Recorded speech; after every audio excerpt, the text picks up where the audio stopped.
네, 우리 함께 말씀을 보겠습니다. 로마서 1장 18절 말씀, 한 절 말씀을 저와 여러분 함께 읽도록 하겠습니다. 로마서 1장 18절 우리 같이 읽겠습니다. 하나님의 진노가 불의로 진리를 막는 사람들의 모든 경건하지 않은가 불의에 대하여 하늘로부터 나타나나니. 아멘. 네, 오늘은 이제 진노하시는 하나님이란 제목으로 말씀을 나누고자 합니다. 여러분, 설교의 제목이 참 좀 두렵고 또 부담스럽게 다가오지 않습니까? 지난 두 주간 우리가 살펴본 로마서 1장 1절부터 17절은 로마서의 서론이었습니다. 바울의 자기 소개와 인사, 그리고 편지를 쓰게 된 그 이유와 동기를 밝혔고, 또 믿음으로 의롭게 된다는 그 이신칭의의 복음을 비교적 부드럽고 그 밝은 분위기에서 나누었습니다. 이제 편지의 서론이 이제 끝나고 18절부터 로마서의 본론이 시작되는데, 그런데 이 본론의 분위기가 심상치가 않습니다.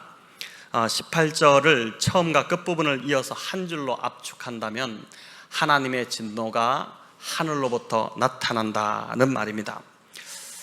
여러분, 왜 하나님의 진노가 하늘로부터 나타난다라고 했을까요? 어제 비가 정말 많이 내렸습니다. 그래서 몇 분이 새벽 기도를 못 나오시기도 하셨는데, 벼락이 이제 새벽 기도를 제가 나오려고 보니까 막 벼락이 치더라고요. 그러니까 벼락이 내리치니까 무섭기까지 했습니다. 하나님의 진노가 하늘로부터 나타났다는 말이 하늘에서 천둥 번개가 쳤다는 말이 아니라 진노가 내리는데 집중호우처럼 내리기 때문에 땅에 있는 사람들이 하나님의 진노를 아무도 피하지 못한다는 그런 말입니다. 즉, 모든 사람은 예외 없이 하나님의 진노 아래 놓이게 되었다는 그런 뜻입니다. 로마서 편지를 받아보았던 그 첫 독자인 로마교회 성도들에게 바울이 가장 먼저 소개하는 하나님의 이미지가 진노하시는 하나님입니다. 어쩌면 이들은 위로의 하나님, 또 자비를 베풀어 주시는 하나님, 기적을 베풀어서 문제를 해결해 주시는 하나님, 또 사랑의 하나님, 그런 이미지를 더 듣고 싶었을 것입니다. 황제 숭배를 강요당하고 또 신앙을 탄압하는 그 로마의 중심부에서 교회가 세워져 있고, 그 교회 안에서 신앙생활하는 이들은 불안하고 상당히 두려운 가운데 있었을 것이고, 또 신앙을 지키느라 지쳐 있었을 것입니다. 바울이 이런 상황을 잘 알았을 텐데도 하나님을 위로하시는 하나님이 아닌 지금 이 로마교회 성도들에게 진노하시는 하나님으로 소개합니다. 은혜의 복음을 이야기하려면 그 전에 반드시 이 죄의 문제를 먼저 다루어야 했기 때문입니다. 사실 진노는 하나님에게 어울리지 않는 단어입니다. 진노는 분한 감정을 주체하지 못하고 화를 쏟아내지 못하는 그 상태를 말하는데, 하나님이 감정을 절제하지 못하시는 분이 아니시기 때문입니다. 그런 하나님이라면 우리가 절대 신뢰하지 못하겠죠. 조속으로 감정이 변하는 사람은 신뢰할 수가 없습니다. 하나님이 그런 분이라면 우리가 어떻게 신뢰하겠습니까? 그래서 이 하나님의 진노는 인간의 진노와 다릅니다. 하나님의 진노는 사랑의 또 다른 표현이라고 할 수 있습니다. 이를 두고 한 신학자는 하나님의 사랑이 그의 진노 속에서 구체화된다, 이렇게 표현했고, 또 다른 편으로 하나님에게 등을 돌린 사람을 향한 하나님의 진노는 곧 사랑이다, 이렇게 표현하기도 했습니다. 자기 백성을 사랑하시니까 진노하시는 것입니다. 자식이니까 진노하는 것이죠. 사랑하는 자녀가 죄를 짓고 엇나가는데 가만히 두고 볼 부모는 없습니다. 어떤 한 목사님 그 집 앞에 놀이터가 있었는데 저녁마다 그 10대 아이들 몇 명이 와서 담배를 피우고 불량스러운 그런 행동을 하더랍니다. 요즘은 이런 아이들 잘못 건드면 또 되려 화를 당하지 않습니까? 근데 이분이 참 목사님이 의분이 있는 분이라서 가만히 있지 않고 가서 몇 번을 이렇게 타일렀답니다. 근데 그것도 나중 되니까 귀찮아지더라는 것이죠. 여러 번 해도 말을 안 들으니까. 내 자식도 아닌데 내가 왜 이래야 되나? 동네 사람들 아무도 상관하지 않는데 웬 오지랖이라고 내가 이렇게 할 필요가 있는가, 이제 이런 생각이 들었는데, 그 중에 보니까 어떤 아이는 이야기를 해보니까 부모가 버린 아이도 있었다는 것이죠. 부모가 없으니까 잡아줄 이제 사람이 없는 것입니다. 그 아이가 불쌍해서 처음에는 여러 번 만류하기도 했지만 그것도 한두 번이지 쉽지 않았다는 것입니다. 그런데 갑자기 든 생각이, 그 불량스러운 아이들 모여있는 그 틈바구니에 내 자녀가 있다면 그래도 내가 귀찮아했을까, 이런 생각이 퍼뜩 들었다는 것이죠. 이제 절대 그렇지 않았겠죠. 내 자녀라면 어떻게 합니까? 다리 몽둥이를 부러뜨려서라도 끝까지 잘못된 길로 가지 못하도록 붙잡지 않겠습니까? 그래서 잠언 3장 12절은 이렇게 말씀합니다. 우리 같이 한번 읽어보겠습니다. 대저 여호와께서 그 사랑하시는 자를 징계하시기를 마치 아비가 그 기뻐하는 아들을 징계한과 같이 하느니라. 아멘. 히브리서 기자는 또 이를 이렇게 표현했는데 우리 같이 읽어볼까요? 너희가 참음은 징계를 받기 위함이라. 하나님이 아들과 같이 너희를 대우하시나니 어찌 아버지가 징계하지 않는 아들이 있으리요. 징계는 다 받는 것이거늘 너희에게 없으면 사생자요 친아들이 아니니라. 아멘. 사생자가 아니라 친아들이니까 진노하고 때로 징계하신다는 것입니다. 자, 그런데 오늘 본문 18절에는 하나님이 왜 이렇게 진노하시는지 크게 두 가지 죄를 지적합니다. 그 두 가지가 바로 경건치 않음과 불의입니다. 경건치 않음과 불의.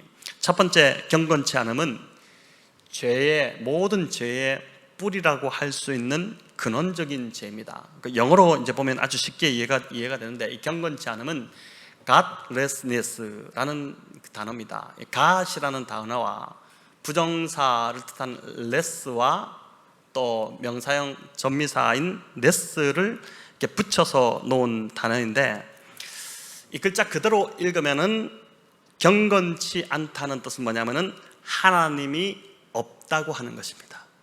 하나님이 없다고 하는 것이 경건치 않다, 불경건하다는 말이죠. 한마디로 이제 하나님 같은 건 존재하지 않는다, 이렇게 이제 막말을 하는 것입니다. 자, 이 경건치 않음의 죄가 구체적으로 무엇인지 19절부터 25절에 걸쳐서 바울이 소개를 합니다. 이 내용은 이번 주일에 아주 좀 세밀하게 한번 우리가 살펴보겠습니다. 하나님의 진노를 일으키는 두 번째 죄는 이제 불의입니다. 그 제목들이 1장 26절부터 32절까지 열거되는데 무려 22가지가 되는 죄악들을 바울이 지적하고 있습니다. 이 죄들은 도덕적인 죄로서 이제 주로 인간관계를 파괴하는 항목들입니다. 경건치 않음이 하나님과의 관계를 파괴하는 죄라면, 불의는 지금 바울이 이야기하는 죄가 두 가지인데, 크게 경건치 않음과 불의인데, 경건치 않음이 하나님과의 관계를 파괴하는 죄라면 불의는 인간관계를 파괴하는 죄입니다. 그리고 그 결과는 32절에 나오는데, 이런 자들에 대해 사형을 선고합니다. 그냥 끝난 겁니다. 하나님의 진노를 일으키는 두 번째 죄, 이 불의에 대해서는 우리가 다음 주일에, 이번 주가 말고 다음 주일에 이제 세 편을 나눠서 오늘과 내일, 이번 주와 다음 주일에 걸쳐서 좀 살펴보겠습니다. 여러분, 복음의 진수를 소개하는 이 로마서가 서두에서부터 죄를 건드리기 시작해서 이 분위기가 3장 20절까지 이어집니다. 그 내용의 핵심은 인간은 전적으로 타락했다는 것이고, 스스로의 행위로는 결탄코 하나님 앞에 의롭다함을 얻을 수 없다는 그 인간의 전적 무능에 대한 논증을 펼치고 있습니다. 왜 이렇게 로마서의 서두에서부터 부담스럽게 자꾸 죄를 언급하고 건드리는 것일까요? 은혜를 이야기하고자 하는 것입니다. 필연적으로 망할 수밖에 없는 처참한 인간의 그 처지와 실상이 무엇인지를 낱낱이 보여주므로, 하나님의 은혜가 아니고는 인간은 절대 구원받을 수 없는 존재임을 보여주고자 하는 것입니다. 인간적인 눈으로 볼 때 무절제하고 방종한 생활을 하는 이 이방인 같은 사람이 있는 반면에, 나름 엄격한 도덕적 기준을 가지고 살려고 애쓰는 그 유대인 같은 사람도 있습니다. 이방인과 유대인, 이게 성경에 이제 바울이 나누는 기준이었는데, 이런 유대인 같은 사람들은 누가 봐도 존경과 영예를 받을 만한 고결한 삶을 살고 있지 않겠습니까? 하지만 사람의 기준이 아니라, 오늘 이 본문에서 로마서에서 바울이 이야기하는 것은 사람의 기준이 아니라 하나님의 율법의 기준에 비추어 본다면 그 어떤 인간도 하나님의 진노에서 벗어날 수 없다, 그 이야기를 하는 것입니다. 하나님의 법정에서 모든 인류는 단 한 사람도 예외 없이 하나님의 진노 아래 놓이게 되었고 유죄 판결을 받았습니다. 그리고 그 결과는 32절에 기록되었듯이 사형입니다. 저와 여러분은 죽을 수밖에 없는 결론을 가진 인생이라는 것입니다. 바울이 로마에 있는 이 성도에게 보내는 편지의 서두에서 인간의 죄를 이토록 철저히 고발하고 있는 이유는 자신이 죄인이라는 그 처절한 자각과 인정이 없이는 바로 이것이 구원의 시작이고 또 신앙의 출발이라는 것을 보여주고자 하는 것입니다. 예수님을 만나기 전 바울, 여러분 잘 아실 것입니다. 바울은 정말 자신이 잘하고 있는 줄 알았습니다. 잘 살고 있는 줄 알았습니다. 그의 열심이 얼마나 대단했습니까? 자신이 하나님을 대적하고 있다는 생각은 추호도 하지 못했습니다. 예수님을 믿는 사람들을 잡아 죽이고 핍박하는 일이 그 일이 하나님을 위하는 일이라고 아주 맹신하고 그렇게 열심을 내었습니다. 그런데 다메섹으로 가는 길에서 그가 예수님을 만나지 않습니까? 예수님을 만난 후에 자신이 한 일이 얼마나 큰 죄악이었는지를 깨닫게 되죠. 그 누구보다 자신이 경건한 줄 알았는데 사실 경건하지 않았습니다. 하나님을 대적하는 죄를 저지르고 있었던 것이죠. 또 자신이 의로운 줄 알았는데 실상은 얼마나 불의한지를 깨달은 것입니다. 바울이 예수님을 만나고 나서 눈이 멀지 않습니까? 그가 사흘 동안 먹지도 못하고 마시지도 못하는 그런 상황에 처하게 되었는데 아나니아의 안수로 그가 이제 눈을 뜨게 되죠. 그때 눈에서 비늘 같은 것이 떨어졌다고 성경이 기록하고 있지 않습니까? 이 비늘 같은 것이 벗어졌는데 영적인 눈이 보이지 않도록 막고 있던 어떤 것이 떨어져 나간 것입니다. 그렇게 영적인 눈을 뜨고 나서 보니까 자기가 의인인 줄 알았는데 죄인도 이런 죄인이 없는 것입니다. 그래서 그는 고백하기를, 나중에 이제 마지막 순교 직전에 뭐라고 고백합니까? 나는 죄인 중에 괴수다, 이런 고백을 하죠.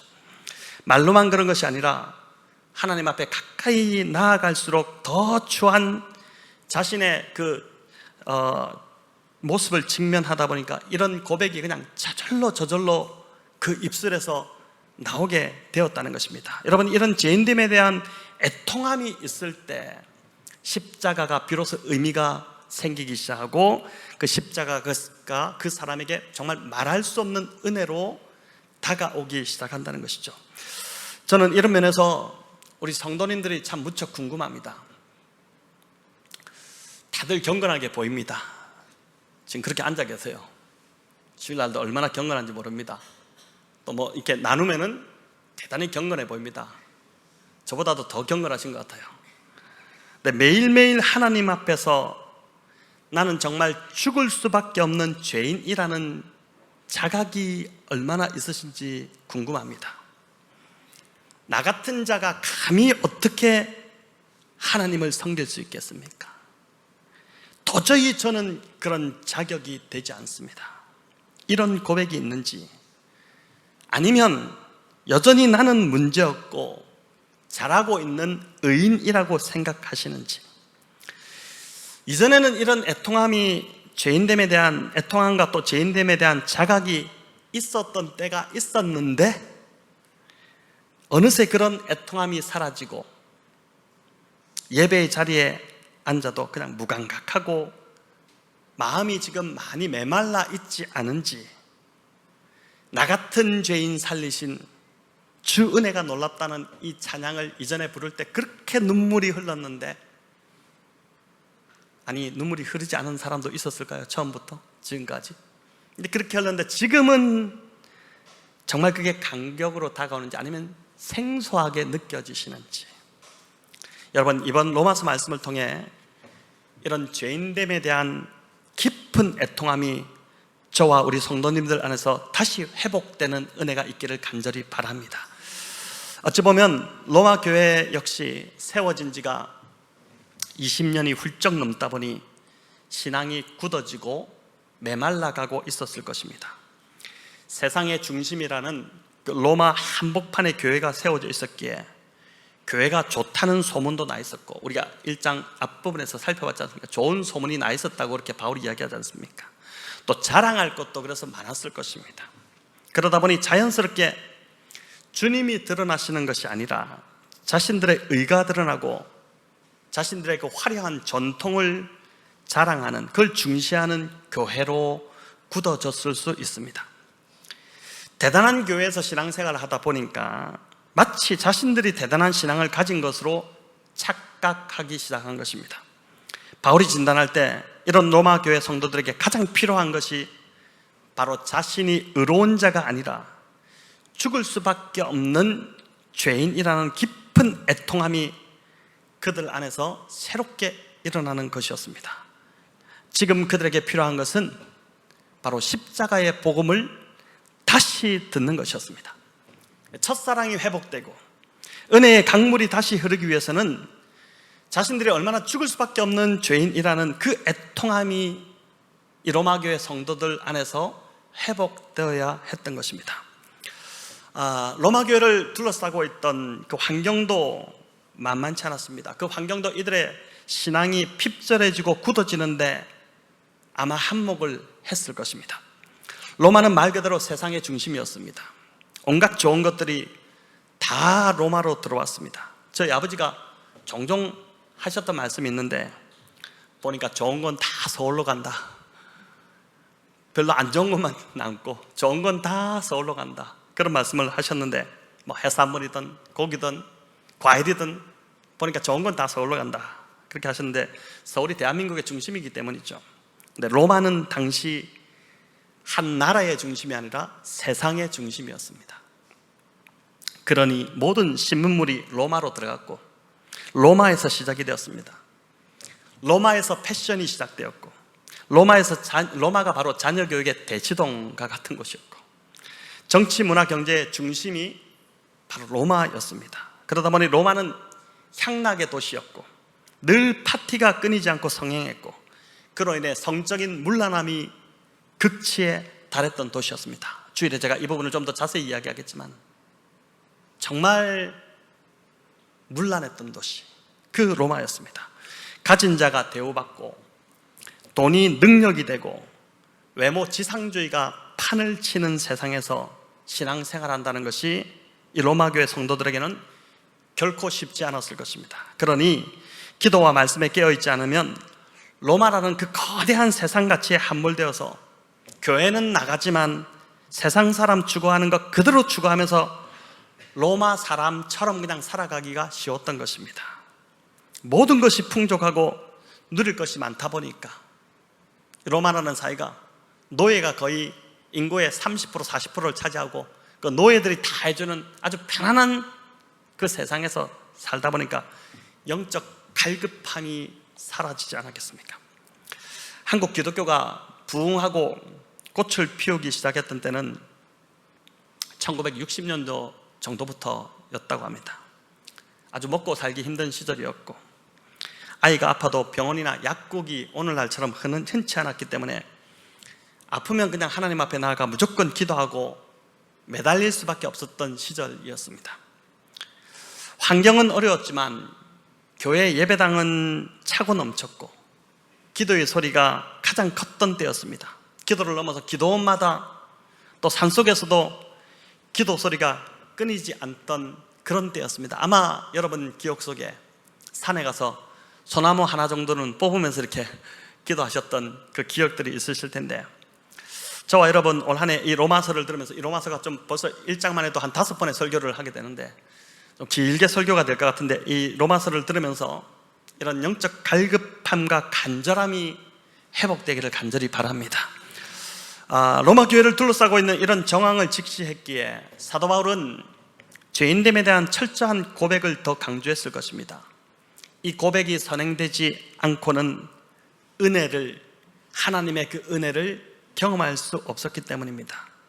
세상이 다 그렇게 가기에 그냥 자연스럽게 물들어가고 있는 이 로마 교회를 향해 안타까운 마음으로 부르짖는 이 바울의 심정을 이해한다면 오늘 우리가 부르짖고 회복해야 될 것 역시 죄인됨에 대한 그 애통함일 것입니다. 제가 지금 같은 단어를 계속 반복하고 있는 것을 아시겠죠? 18절에서 살펴볼 중요한 단어가 한 가지가 더 있는데 그건 이제 하나님이 언제 진노하시는가 하는 것입니다. 여러분, 하나님의 진노가 하늘로부터 나타난다 하는데 헬라어 시제를 보니까 현재 진행형으로 되어 있습니다. 이 말은 하나님의 진노가 이전에 한번 나타나고 끝난 것이 아니라 지금도 계속해서 하나님의 진노는 나타나고 있다는 말입니다. 여러분, 그래서 이를 잘 알았던 다윗은 시편 7편 11절에서 이렇게 고백합니다. 우리 같이 읽어볼까요? 하나님은 의로우신 재판장이시며 매일 분노하시는 하나님이시로다. 매일 분노하신다. 여러분, 하나님이 매일 분노하신다는 게, 우리 집에서 남편들이 매일 분노한다면 살기가 참 쉽지 않지 않겠습니까? 근데 하나님이 지금 매일 분노하신다.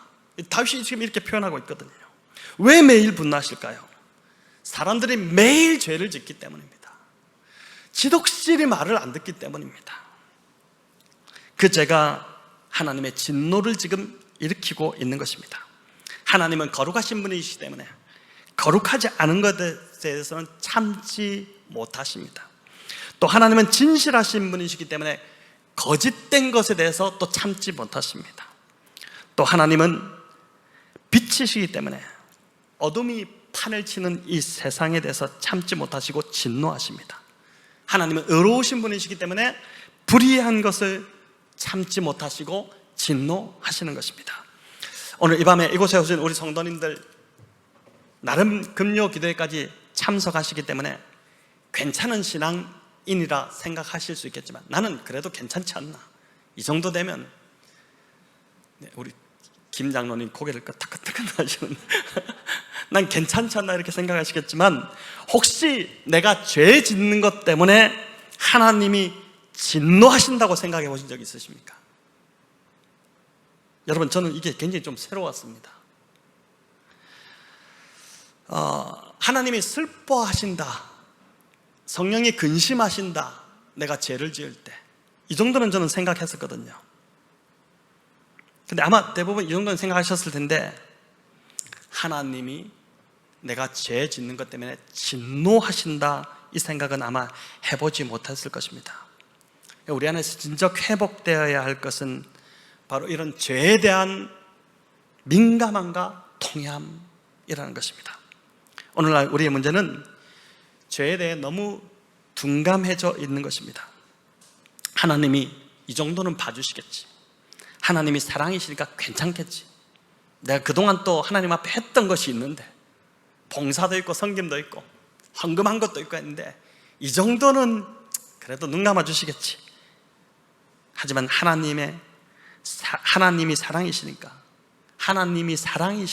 우리를 사랑하시니까 진노하시는 것입니다. 우리를 사랑하시니까 죄 짓는 걸 그냥 두고 보실 수 없는 것입니다. 우리를 사랑하시니까 자녀가 죄 짓는 거 그냥 두고 볼 수 없듯이, 그래서 진노하시는 것입니다. 자, 그럼 이런 궁금증이 생기게 됩니다. 하나님이 진노하시는데 왜 여전히 세상은 불의할까? 왜 세상은 여전히 악인이 잘되고 형통할까? 내가 다니는 직장 상사를 보더라도 저 사람은 벌써 하나님의 진노로 심판받아야 하는데, 우리 그런 말 하잖아요. 귀신은 뭐하나, 저런 사람 안 잡아가고, 이런 말 하잖아요. 근데 왜 버젓이 자꾸 저 사람은, 저 악인은 자꾸 승승장구하는 것일까? 왜 세상은 여전히 악이 판을 치고 있는 것처럼 보일까? 이런 질문들이 우리의 마음을 상하게 하고 우리의 신앙에 의구심을 갖게 합니다. 하지만 바울은 오늘 이 본문에서 하나님의 진노가 불의를 막아서는 사람들에게 여전히 오늘도 나타나고 있다. 현실은 그렇게 보이지 않는데, 아니 현실은 그렇지 않은 것 같은데 하나님의 진노가 지금도 오늘 이 시간도 여전히 불의를 행하고 있는 자들 가운데 나타나고 있다고 말씀합니다. 로마서에서 바울은요, 여러분 궁금하죠? 하나님의 진노가 어떻게 나타나고 있나 도대체 안 나타나는 것 같은데 어떻게 나타나는지를 바울이 이제 두 가지로 말씀을 하는데 오늘 그걸 좀 살펴보고자 합니다. 첫 번째는 뭐냐면은 내버려 두심입니다. 내버려 두심. 놀랍게도 내버려 두다는 이 표현이 1장에서 3번이나 반복됩니다. 자, 한번 읽어볼까요? 24절, 26절, 28절인데 먼저 24절 같이 읽겠습니다. 그러므로 하나님께서 그들을 마음의 정욕대로 더러움에 내버려 두사 그들의 몸을 서로 욕되게 하셨으니. 아멘. 또 26절입니다. 이 때문에 하나님께서 그들을 부끄러운 욕심에 내버려 두셨으니 곧 그들의 여자들도 순리대로 쓸 것을 받고 영리로 쓰며. 또 28절도 읽습니다. 또한 그들의 마음에 하나님 두기를 싫어하며 하나님께서 그들을 그 성실한 마음대로 내버려 두사 합당하지 못한 일을 하게 하셨으니. 여러분 3번씩이나 지금 내버려 두었다는 말이 반복돼서 이제 되고 있죠. 부모가 자식 때문에 화가 나면 호통을 칩니다. 매를 들기도 합니다. 그런데 어떤 수단을 써도 자식이 말을 안 들으면 아버지 입에서 나오는 말이 무슨 말이 나옵니까? 네 맘대로 해라. 저 자식 죽든지 살든지 그냥 냅둬라. 내버려둬라.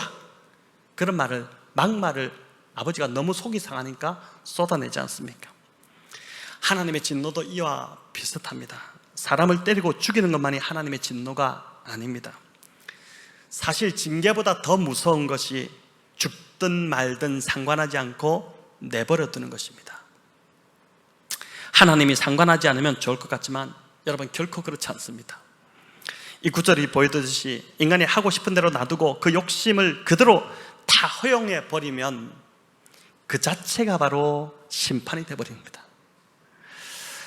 하나님은 타락한 이방인들을 그들의 부패한 본성대로 내버려 두었다 이렇게 이야기합니다. 그리고 그 결과는 온갖 추악한 도덕적 범죄들을 자행하게 되었는데 그 삶 자체가 완전히 그냥 망가지는 그런 삶이 되었습니다.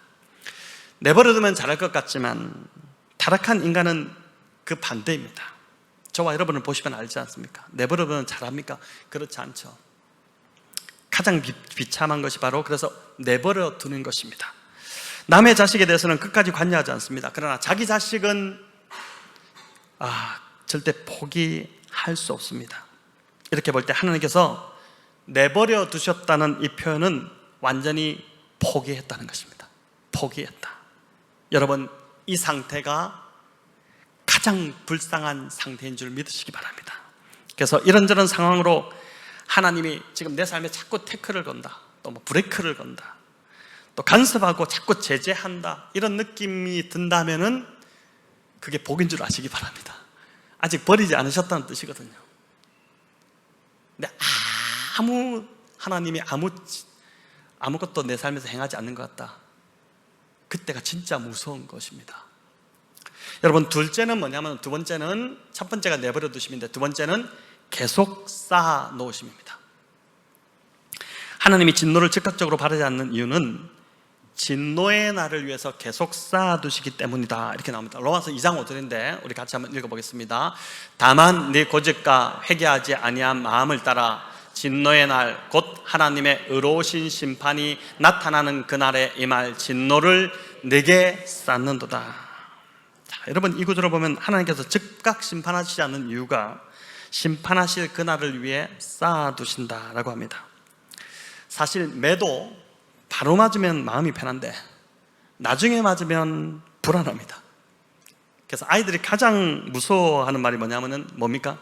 이따가 집에 가서 보자. 너 가만 안 둔다. 집에 가서 보자 너. 이렇게 하면은 그때부터 아이가 얼굴이 창백해지기 시작하고 반반 떴고 놀지도 않고 막 이렇게 되지 않습니까? 이처럼 하나님께서 진노를 쌓아두시는 것이 무섭습니다. 그 진노가 임하기 전에 빨리 회개하고 돌이켜야 됩니다. 가장 미련한 자가 누구냐? 하나님이 진노를 쌓아두시고 있는데 그것도 모르고 하나님이 없다고 하면서 계속 죄를 짓는 그 사람입니다.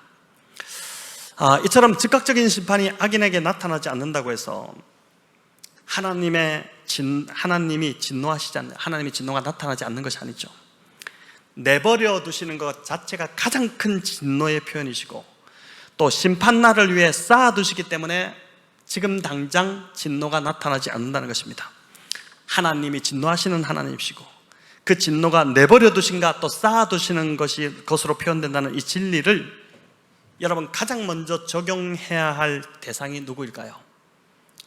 내가 다니는 회사의 그 악덕 같은 상사일까요? 말 안 듣는 어떤 사람일까요? 바로 나 자신입니다. 나 자신. 하나님 앞에서 은밀히 행하고 있는 죄, 습관적으로 짓고 있는 죄 뿐만 아니라 하나님 없는 자처럼, 하나님을 믿고 있는데도 하나님 없는 자처럼 행하고 계속 고집 부리고 죄를 짓고 있는, 경건하지 않는 죄, 그 죄를 회개해야 합니다.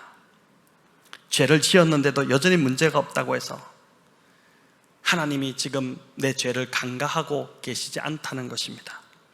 우리가 하나님의 자녀이기 때문에 그냥 내버려 두시 포기하지는 않으시겠지만은 진노를 쌓아두실 수 있습니다. 회개하고 돌이키지 않으면 어느 날 크게 한 방 맞게 됩니다. 부모님이 참다 터지면 무섭죠. 저도 가급적이면 아이들한테 화를 안 내는 편인데 한 번 내면은 불같이 화를 내거든요. 그때는 이제 애들이 굉장히 무서워하죠. 그러니까 이제 하나님의 진노도 마찬가지입니다. 여러분, 그래서 또 이렇게 본다면은 악인이 잘 되는 것을 보면서 더 이상 마음 상해할 필요도 없습니다. 이미 그 사람은 하나님이 내버려 두신 자일 수 있습니다. 그런 사람이 정말 불쌍한 사람입니다. 그 사람이 무너지는 것은 시간 문제입니다. 하나님께서 그들을 마음의 정욕대로 내버려 두셨기 때문에 그 죄가 그 사람을 멸망으로 이끄는 건 당연한 이야기입니다. 다행히 그가 하나님이 포기한 자가 아니라면 때가 될 때 크게 한번 매를 맞게 될 날이 올 것입니다. 그래도 그렇게 매 맞고 돌아오는 것이 복이지 않겠습니까? 이처럼 하나님이 진노하신다는 사실, 이게 우리에게 이 불의한 세상을 살아가는 저와 여러분에게 큰 위로가 됩니다. 오늘도 하나님은 진노하신다. 그 사람을 보면서 내 마음이 상하는데, 그 악한 자의 소행을 보면서 하나님, 도대체 하나님이 어디 계십니까? 이런 마음이 상하는데 오늘 바울은 우리에게 하나님의 진노가 오늘도 임한다. 그러나 하나님이 쌓아두고 계신다. 이 말이 얼마나 큰 위로를 줍니까? 여러분, 다시 말씀드리지만 오늘 이 말씀 앞에서 내가 그런 사람일 수 있다, 내가 진노의 대상이 될 수 있다는 것을 늘 생각해야 됩니다. 우리가 정말 착각하는 것은 나는 문제없고 나는 잘하고 있다는 생각입니다. 이런 사람들은 회개하자라고 하면 화를 냅니다. 매번 회개하자고 하면 왜 그렇게 해야 되냐, 뭘 그렇게 회개할 것이 있다고 자꾸 회개하지 않냐. 저희 교회가 당연히 주일날 회개합니다. 그렇지 않겠습니까? 주일날 예배 시간에 예배로 나갈 때 회개의 기도가 있고 공동기도가 2번 있죠. 또 자녀들을 위한 기도가 있지 않습니까? 그 회개의 기도를 하는데 한 번은 어떤 분이 저한테 와서 그러더라고요. 왜 매번 그렇게 예배 시간에 회개 기도를 해야 됩니까? 그러니까 이 원리를, 이 말씀을 모르는 거죠. 우리가 얼마나 회개해야 될 죄가 많은 죄인이라는 것을 모르는 거죠. 여러분, 무슨 이단입니까? 그 이단만 그렇지 않습니까? 이미 한번 하나님 앞에 회개한 자는 구원파, 더 이상 회개할 것이 없다, 죄를 지어야 된다, 이렇게 하는데 그 정말 잘못된 말씀을 완전 왜곡시켜서 가르치지 않습니까? 죄에 대해 민감하게 반응하는 것을 심신이 약한 자로 치부합니다. 그러나 절대 그렇지 않습니다. 자신에 대해 애통해하는 깊이가 곧 신앙의 깊이이고 신앙의 수준입니다. 얼마나 순간순간 하나님 앞에서 애통해하는가, 그 사람의 그 모습이 곧 신앙의 수준입니다. 겉으로 보기에는 참 나약해 보이고, 겉으로 보기에는 별것 없어 보이고, 사회적으로 봐도 별 지위도 없어 보이는 사람이 예배 때마다 하나님 앞에서 정말 애통해하고 회개한다면 그 그 사람이 진짜 신앙이 큰 자, 큰 믿음을 가진 자라고 할 수 있는 것이죠. 여러분, 자신이 얼마나 추한지를 아는 자, 그 자가 바로 하나님께 가까이 나아가 있는 자입니다. 자신이 의롭고 자신은 여전히 문제가 없고 자신이 잘났다고 하는 자일수록 그 사람은 하나님으로부터 멀리 떨어져 있다고 보면 됩니다. 빛이신 하나님께로부터 멀리 떨어져 있기 때문에 자신의 죄가 잘 보이지 않는 것입니다. 빛이신 하나님으로부터 멀리 떨어지면 떨어질수록 어둠으로 들어가기 때문에 자신 안에 있는 어둠, 그 죄가 보이지 않겠죠, 당연히. 하지만 빛 대신 우리 주님께 가까이 가면 갈수록 내 안에 죄가 훤히 드러나기 때문에 그 보일 수밖에 없는 것입니다. 그래서 진짜 말씀을 가까이 하는 자는, 그 빛 대신 말씀을 가까이 하고 말씀을 사랑하고 말씀을 깊이 묵상하는 자는 다른 사람을 정죄하고 판단하는 것이 참 어렵습니다. 말씀을 사랑한다고 하면서 다른 사람 비난할 거 다 하고 판단한다면 그 사람은 가짜라고 보시면 됩니다. 진짜 말씀의 빛으로 비춤을 받은 자들은 자신의 죄가 훤히 드러나는 걸 보고 있기 때문에 다른 사람을 판단할 수 없는 것입니다. 자신이 지금 자신의 죄로 인해 죽을 것 같은데 다른 누군가의 죄를 가지고 논할 지금 그런 여유가 없지 않습니까? 어쩌면 오늘 이 밤에 로마 교회 성도들처럼 우리 성도님들도 오늘 이 밤에 이 금요일에 오늘 참 많이 오신 것 같은데 나오시면서 위로의 하나님, 사랑의 하나님, 또 기적을 베푸시고 풀리지 않는 문제들을 해결해 주시고 질병에서 가난해서 건져주실 그 하나님을 더 기대하며 나왔을 것입니다. 그러나 우리가 진짜 만나야 될 하나님은, 먼저 만나야 될 하나님은 진노하시는 하나님입니다. 꼬여있던 문제가 해결되고 질병이 낫고 돈 문제가 풀리고 이런 것보다 더 중요한 것은 죄를 미워하시는 하나님을 닮아서 나도 나의 죄를 미워하는 것이고, 거룩하신 하나님을 닮아서 그렇지 못한 나 자신을 보며 애통해하는 그 눈물이 회복되는 것입니다. 성도 여러분, 저 여러분 가치를 자꾸 바꾸어 나가셔야 돼요. 이 로마 교회, 로마라는 거대한 그 도시 안에 살던 이 로마 교회 성도들처럼 우리도 이 세상 가운데 자꾸 살다 보니까 자꾸 세상 가치대로 살아갑니다. 교회를 다니고 직분을 받았지만 여전히 세상 가치 속에서 살아간다면, 그 세상 가치를 따라서 살아간다면 여러분 신앙생활 결코 행복하지 않습니다. 행복할 수가 없습니다. 세상이 울고 세상이 웃는 그것에 나도 똑같이 목을 메고 있다면 그런 자가 어떻게 성도라고 불릴 수 있겠습니까? 우리가 진짜 우려할 것은 해결되지 않는 문제, 풀리지 않는 돈, 이런 것이 아니라 애통함이 사라지고 회개가 사라지고 거룩함이 사라진 지금 내 이 완전히 말라버린 핍절한 내 영혼인 것입니다. 죄를 지으면서도 무감각해져 있는, 그래서 하나님의 진노가 쌓여가고 있음에도 깨닫지 못하는 미련한 나의 영혼을, 그 나의 영혼을 위해서 울어야 되는 것이고, 또 지금도 예수님을 믿지 않으면서 버젓이 잘 살고 있는 것처럼 보이는 하나님이 그냥 내버려 두신 나의 형제를 위해서, 나의 이웃을 위해서 여러분 통곡해야 되는 것이죠. 이 밤에 로마서 말씀 앞에서 통곡하는 눈물을 달라고 저와 여러분 기도하면 좋겠습니다. 세상 사람 가진 것 내가 가지지 못했다고 아파할 것이 아니라,